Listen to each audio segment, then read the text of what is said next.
আসসালামু আলাইকুম গাইজ, আশা করি আপনারা ভালো আছেন। আজকে আমি এক্সপ্লোর করব আমাদের ভিটা, অর্থাৎ গ্রাম্য ভাষায় কোনো জায়গার মধ্যে উঁচু, মানে চতুর্দিকে জমি এবং মাঝে উঁচু একটা জমি, আর সেখানে অনেকগুলো গাছপালা থাকে। এর কারণে ওটাকে বলা হয় ভিটা গ্রাম্য ভাষায়। আমাদের গ্রামে এটাকে ভিটা বলে। আজকে আমি সেটাকে এক্সপ্লোর করে দেখাবো। এটাই হচ্ছে আমাদের সেই কাঙ্ক্ষিত ভিটা, অর্থাৎ চতুর্দিকে বিভিন্ন প্রকার জমি, অর্থাৎ চতুর্দিকে কোনো বাড়ি নাই, শুধু একটা চালা ঘর আপনারা দেখতে পাচ্ছেন। ওটাকে বলা হয় মেশিন ঘর। অনেকগুলো গাছ কাটা হয়েছে পরশুদিন।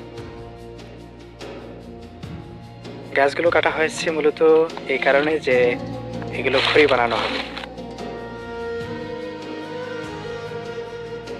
এবং মোটামুটি অনেক খড়ি এখানে দেখতে পাচ্ছেন আপনারা।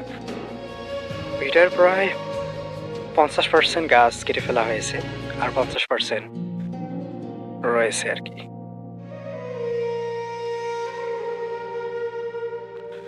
আর এটা হচ্ছে টং, অর্থাৎ গ্রাম্য ভাষায় এটাকে বলা হয় টং। এটা আমি মূলত বানাইছি এবং অর্ধেক কাজ এখনো অসমাপ্ত রয়েছে।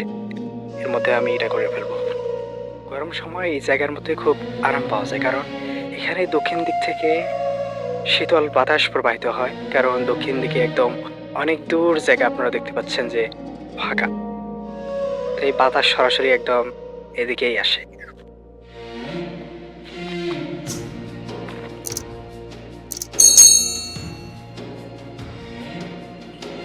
ছিল আজকের ভিডিও, এবং দেখা হচ্ছে পরবর্তী কোনো ভিডিওতে।